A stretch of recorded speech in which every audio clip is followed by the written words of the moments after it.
हाय traders, स्वागत है आपका traders club of India channel में। होप आप सब लोग ठीक है। तो स्टार्ट करते हैं बैंक निफ्टी का मार्केट एनालिसिस कल के लिए। कल है 3 जुलाई। कल बैंक निफ्टी की वीकली एक्सपायरी है, तो कल का सेटअप डिस्कस करते हैं। उससे पहले देखते हैं कि बैंक निफ्टी ने आज कैसे परफॉर्म किया है। गाइस 406 पॉइंट की हमें नेगेटिव की गिरावट दिखाई है। ठीक है, सी गाइस हमारा प्राइमरी ट्रेंड अभी भी अप है, तो जब भी नीचे इसको एक सपोर्ट मिलता है ये वापस ऊपर आ जाती है मार्केट। ठीक है, लेकिन पिछले एक 30 जुलाई से ये थोड़ा सा वीकनेस चल रही है। ठीक है, तो अगर किसी को प्राइस एक्शन बेस्ड ट्रेड करना है तो हमारी एक ट्रेंड लाइन आई है ऊपर से। ठीक है, अगर इसको ये ब्रेक करती है तो ऊपर लॉन्ग करेंगे। अगर ओ आई भी पॉजिटिव है तो ऊपर के टारगेट 52,800, अगर ये भी ब्रेक करता है तो 53,200 का। ठीक है, वीकनेस हमें देखने मिलेगी 51,850 के नीचे, ये वाला। ठीक है, इसके नीचे अगर और जाती है तो 51,300 तक का हमें टारगेट देखने मिल सकता है। तो ये फिलहाल के लिए प्राइस एक्शन चल रहा है। हमारे इंटरडे सेटअप पे आए 5 मिनट टाइम फ्रेम पे। ये कल का हमारा न्यूट्रल पॉइंट है और नॉन ट्रेडिंग जोन है। ये डिसेंडिंग नैरो रेंज है। ठीक है, और ये पूरे नॉन ट्रेडिंग जोन की जो वैल्यू होगी वो 52,249 से लेके 52,412। जब भी हमारा वाइड होता है रेंज ये न्यूट्रल पॉइंट का, market most probably sideways act करती है। अभी रेजिस्टेंस लेवल डिस्कस करते हैं। ये रेजिस्टेंस 1, ये नॉन ट्रेडिंग जोन, और ये नॉन ट्रेडिंग जोन की जो वैल्यू होगी वो है 52,583 से लेके 52,673। रेजिस्टेंस 2, इसके अंदर इंक्लूड है प्रीवियस डे हाई, ये नॉन ट्रेडिंग जोन है, और ये नॉन ट्रेडिंग जोन एरिया की जो वैल्यू होगी वो है 52,825 से लेके 52,911। रेजिस्टेंस 3, नॉन ट्रेडिंग जोन, ये नॉन ट्रेडिंग जोन की जो वैल्यू होगी वो है 53,109 से लेके 53,191। रेजिस्टेंस 4, नॉन ट्रेडिंग जोन, ये नॉन ट्रेडिंग जोन की जो वैल्यू होगी वो है 53,396 से लेके 53,481। आखिरी रेजिस्टेंस नॉन ट्रेडिंग जोन, ये नॉन ट्रेडिंग जोन की जो वैल्यू होगी वो है 53,681 से लेके 53,766। लेवल डिस्कस करते हैं। ये सपोर्ट 1, इसके अंदर इंक्लूडेड है प्रीवियस डे लो, ये नॉन ट्रेडिंग जोन एरिया है, और ये नॉन ट्रेडिंग जोन एरिया की जो वैल्यू होगी वो है 51,992 से लेके 5282। सपोर्ट 2, नॉन ट्रेडिंग जोन, ये नॉन ट्रेडिंग जोन की जो वैल्यू होगी वो है 51,740 से लेके 51,825। सपोर्ट 3, नॉन ट्रेडिंग जोन, ये नॉन ट्रेडिंग जोन की जो वैल्यू होगी वो है 51,446 से लेके 51,536। सपोर्ट 4, नॉन ट्रेडिंग जोन, ये नॉन ट्रेडिंग जोन की जो वैल्यू होगी वो है 51,139 से लेके 51,226।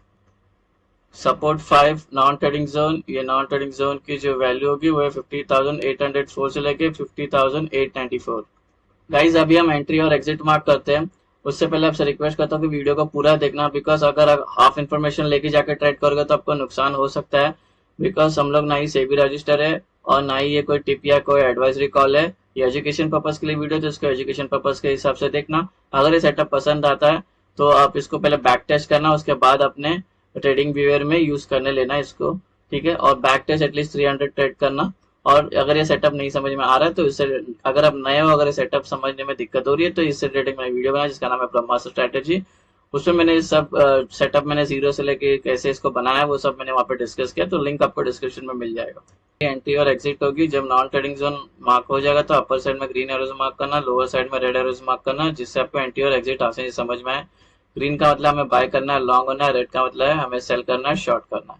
अब गाइस इस सेटअप के दो इंपॉर्टेंट रूल है, वो दोनों ध्यान से सुनना, और यही सेम निफ्टी में भी अप्लाई करना है। ठीक है, जो पहला रूल है प्राइस को नॉन ट्रेडिंग जोन में होना चाहिए। ठीक है, और उसके बाद प्राइस अगर नॉन ट्रेडिंग जोन में है तो नॉन ट्रेडिंग जोन में उसको एटलीस्ट 15 मिनट सस्टेन करनी चाहिए। 15 मिनट के ऊपर कितने घंटे भी चलेगी।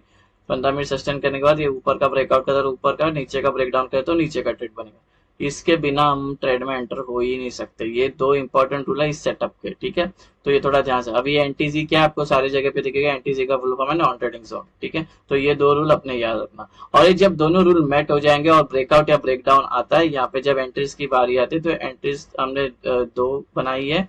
एक होगी एग्रेसिव एंट्री और एक होगी सेफ एंट्री। ठीक है, सेफ और एग्रेसिव एंट्री होगी, इसका मैं थोड़ा एंड में बताता हूँ। फिलहाल अभी हम डिस्कस करते हैं फ्लैट ओपन। अगर प्राइस यहाँ पे ओपन होती तो ट्रेड नहीं करेंगे, पहले प्राइस को ट्रैवल करने देंगे, कोई तो नॉन ट्रेडिंग जोन में आके रुके, उसके बाद इधर सस्टेन करती है अच्छा खासा और हमारा दोनों रूल मैट होता है। उसके बाद जिस साइड का ब्रेकआउट करती है उस साइड हम ट्रेड ले सकते हैं। अभी डिस्कस करते हैं गैप अप। प्राइस यहाँ पर है, अगर गैप अप होती है यहाँ पे R1 पे हो जाएगी तो टेक्निकली नॉन ट्रेडिंग जोन में हो जाएगी, तो रूल नंबर 1 तो मेट हो गया। रूल नंबर 2, अगर इसे यहाँ पे सस्टेन कर लेती है 15 मिनट या 15 मिनट के बाद कितने घंटे भी, उसके बाद जिस साइड का ब्रेकआउट करता है उस साइड का हमारा ट्रेड बन सकता है। अगर एक गैप अप होने के बाद यहाँ पे रुक नहीं पाती है, तुरंत गिरना स्टार्ट करती है या और ऊपर जाती है, तो हम ऐसे में ट्रेड नहीं करेंगे, प्राइस को पहले नॉन ट्रेडिंग जोन में आके कंसोलिडेट होने का देंगे। एग्जांपल के लिए गैप अप हुई और ये गिरना स्टार्ट करती है और ये नॉन ट्रेडिंग जोन में उसको एक सपोर्ट मिल जाता है और यहाँ पे टाइम स्पेंड करती है और हमारे दोनों रूल मेट हो जाता है। उसके बाद ऊपर का ब्रेकआउट तो ऊपर का ट्रेड, नीचे का ब्रेकडाउन आया तो नीचे का ट्रेड।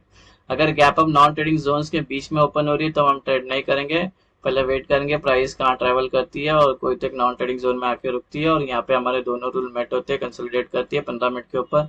उसके बाद जिस साइड का ब्रेकआउट करता है उस साइड का हम ट्रेड ले सकते हैं। अभी डिस्कस करते हैं गैप डाउन।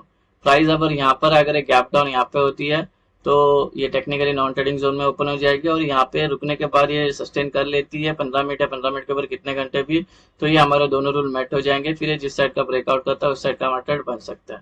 अगर एक गैप डाउन होने के बाद ऊपर जाने लगती है या और नीचे गिरती है तो ऐसे में हम ट्रेड नहीं करेंगे, वेट करेंगे प्राइस को नॉन ट्रेडिंग जोन में आने का, जैसे हम गैप अप में अभी डिस्कस किए थे। एग्जांपल के लिए गैप डाउन होती है और सपोज ऊपर जाती है, ये नॉन ट्रेडिंग जोन में इसका रेजिस्टेंस फेस होता है, यहाँ पे टाइम स्पेंड करती है मोर देन 15 मिनट, दोनों रूल मेट हो जाते हैं। फिर ये जिस साइड का ब्रेकआउट करता है उस साइड का हमारा ट्रेड बन सकता है। अगर नॉन ट्रेडिंग जोन के बीच में ओपन हो रही है तो ट्रेड नहीं करेंगे, पहले प्राइस को नॉन ट्रेडिंग जोन में आने देंगे, कंसोलिडेट करने देंगे, दोनों रूल मेट होता है, उसके बाद जिस साइड का ब्रेकआउट करता है उस साइड का हमारा ट्रेड बन सकता है। टारगेट कैसे लेना है एग्जांपल के लिए मैं बता देता हूँ। सपोज प्राइस अभी यहाँ पर एज्यूम करते हैं, ठीक है, दोनों रूल मेट हो गया, ब्रेकआउट आया और हम अप साइड का ट्रेड लिया, ठीक है, तो टारगेट होंगे ये वाले लेवल। अगर ये वाला ऊपर का ट्रेड लिया तो ये वाले लेवल होंगे टारगेट, अगर ये वाला ऊपर का ट्रेड लिया तो ये वाले लेवल होंगे टारगेट। सेम वे प्राइस यहाँ पर है, दोनों रूल मेट होने के बाद ब्रेक डाउन आता है, नीचे के ट्रेड में एंटर किया तो टारगेट 1 2 3 होगी, यहाँ पे एक पिवट लाइन है, ठीक है। अगर ये वाला नीचे का ट्रेड लिया तो ये लेवल होंगे टारगेट, अगर ये वाला नीचे का ट्रेड लिया तो ये वाले लेवल होंगे टारगेट। तो सारे टारगेट आपको ऐसे ही लेना है। बैंक निफ्टी के ऑप्शन चेन में अभी हम लोग, ठीक है, अगर थोड़ा सा ध्यान से देखें तो पुट राइटर्स थोड़ा सा वीक है इंट्राडे में, ठीक है। पुट राइटर्स जिनका भी होता है बुलिश, कॉल राइटर जिनका भी होता है बेयरिश।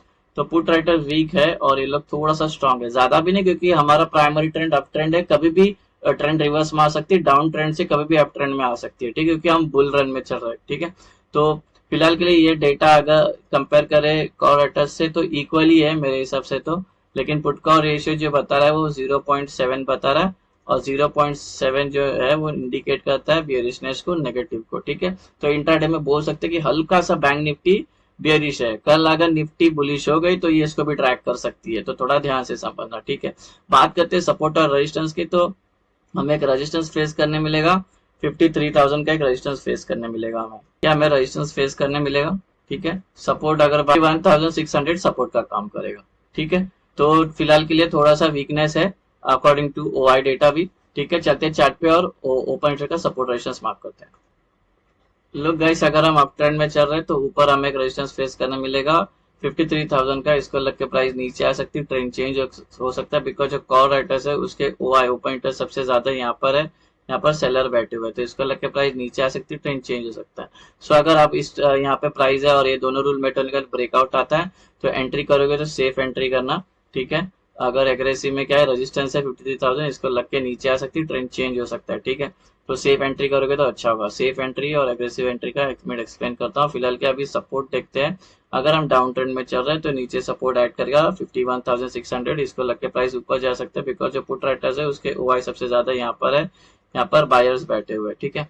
तो अगर आप इस ट्रेड में एंटर कर रहे तो यहाँ पे अपनी आधी क्वांटिटी बुक कर लेना, बड़ी कैंडल से ब्रेकआउट करते तो ट्रेल एसएल करते चले जाना, ठीक है। तो यहाँ से लग के प्राइस चेंज हो सकता है। सेफ एंट्री का बता देता हूँ। एज्यूम करते कि प्राइस यहाँ पर है, दोनों रूल अच्छे खासा सस्टेन किया, दोनों रूल मेट हो गया और ब्रेकआउट आया, ठीक है। तो ये ब्रेकआउट वाली कैंडल को छोड़ के नेक्स्ट जो 3 कैंडल बननी चाहिए, ग्रीन बननी चाहिए, साइज कोई भी चलेगा, उसके बाद जब एंटर करेंगे तो ये होगी हमारी पुलिस सेफ एंट्री होगी।